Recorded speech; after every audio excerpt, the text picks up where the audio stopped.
Rogue from 2007 is an animal horror film, and in this case, more specifically, a crocodile film, as the box art implies, which that's some gnarly looking box art there, I gotta admit, even with the unrated logo, which I think is interesting because I did some research on this movie and I could not find any like cut gore scenes, or I couldn't find any nudity, couldn't find any I don't know, child death. Like, I couldn't find any evidence as to why this wouldn't get an R rating and just got the unrated logo slapped on it. And I just don't understand it, but it is what it is. It looks cool.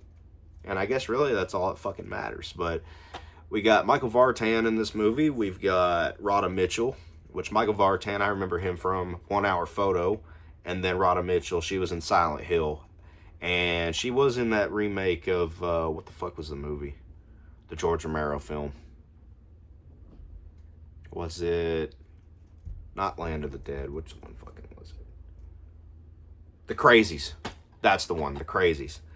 Yeah, she was in that, which I don't think that movie is very good, but it's from Greg McLean, who brought us Wolf Creek. I really enjoyed both those movies, and like I said, it came out in 2007, which Blackwater came out that year too, as well as Primeval. I think Blackwater is the greatest croc film of all time, and I think Primeval, I really just think that movie's a piece of shit. I don't like it.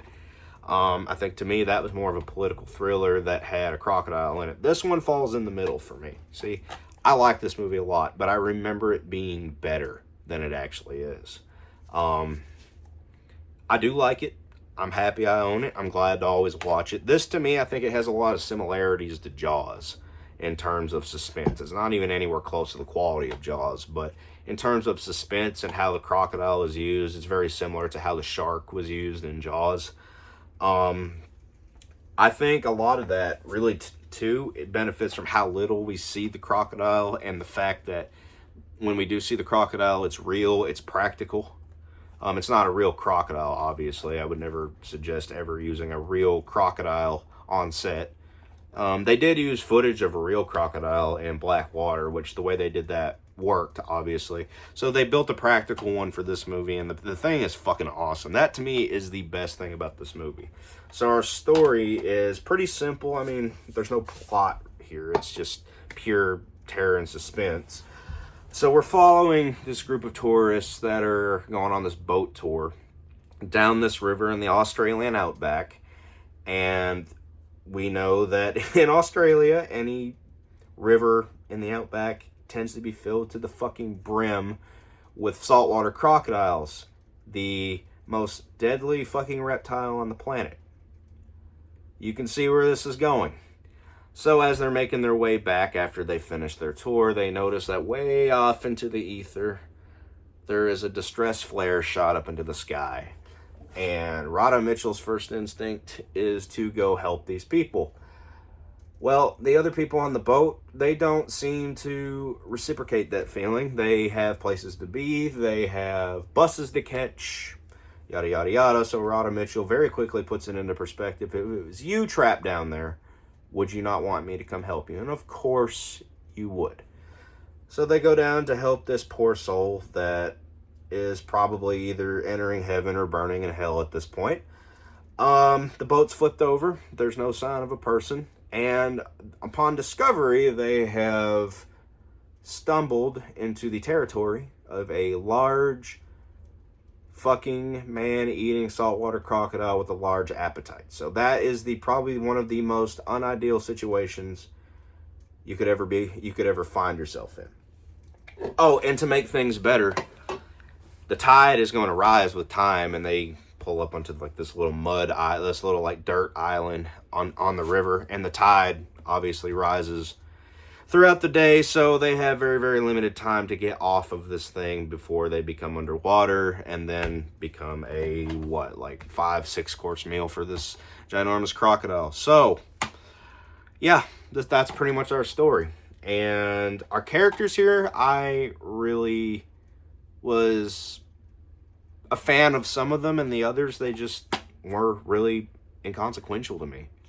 Rhoda Mitchell's great. Her character is written well. She has her attachment with her dog. And Michael Vartan, I think that he did good. I mean, his character, I don't think he was really fleshed out enough or I shouldn't say fleshed out enough because this is a horror movie we're talking about, but I don't think that, like, okay, he's there on some kind of like business venture or whatever, and I can't for the life of me remember what the fuck this character actually does for a living. It starts out with him in a bar and he's on the phone with his boss or whoever, and he's pissing everybody off in the bar because there's a part in the bar scene rather where he is on the phone talking about the service sucks, and he's talking about the cell signal. Well, the bartender overhears him and he thinks that he's talking about the service in the bar. So he gets pissed off and puts a fly in his, I think it was a beer or whatever it was he was drinking. But yeah, that's how, like, I can't tell you what the hell Michael Vartan's character was doing there, because like it was a very much very quick and very inconsequential. It doesn't matter to me why he's there. And really, to be honest with you, it doesn't really matter why any of these characters are on the boat. I know John Jarrett's character, he was there to spread his wife's ashes into the water, and everybody, the other people are on there just having a good time. One guy there, he's got the camera, he's doing like he's doing like bird watching and taking pictures of all the other animals that they see and whatnot. And that's really the full extent of the characters. So there's nothing deep here, which, I mean, you don't really need it for a movie like this. But what I do think helps a movie like this is when you have characters you can relate to, you can care about. And I think that a lot of animal horror movies, a lot of slasher movies, monster movies, what have you, they tend to not have characters you can care about. So there was a couple in here that I did care for. There was a couple that they were so inconsequential to me that there was even one that I didn't realize had died initially, and it was the husband of the American couple, the husband, where you don't even see his death or anything. He just very quickly gets dragged into the water by the crocodile, and it doesn't show. That's another thing with this movie too. They don't show a lot of the kills in this movie. I don't think they show any of them except maybe the dog. That dog gets fucking chomped, dude. Holy shit, that was brutal. See, I can handle animal death in a movie, but I don't like it. I'm a dog owner, so that bothered me. But yeah, anyway, I'm getting way off topic here. So it was very much, you hear it and then everybody turns around and there's bubbles in the water to imply that the croc quickly came up, grabbed him, and dragged him into the water. So that guy to me was inconsequential. And there's, like I said, there's a few characters in this movie I really could care less if they died or not. And like I said, there's one guy I didn't realize. I had to go back and rewind, and I'm like, oh, yeah, okay, so the croc got this guy, because I didn't see him in the movie. And I'm like, what the hell happened to the one guy with the blue shirt and the hat? I'm like, oh, he died. It was just very much blink and you miss it. Our croc here is the best part of the movie. It's practical. It is scary. It is vicious. I love the fucking crocodile. Get the fuck out of here. It's a fucking gnat. I love the croc in this movie. I think the croc in this movie is the best in any. I think I like this one more than I like the one in Lake Placid. And I still, to this day, am not a huge fan of Lake Placid.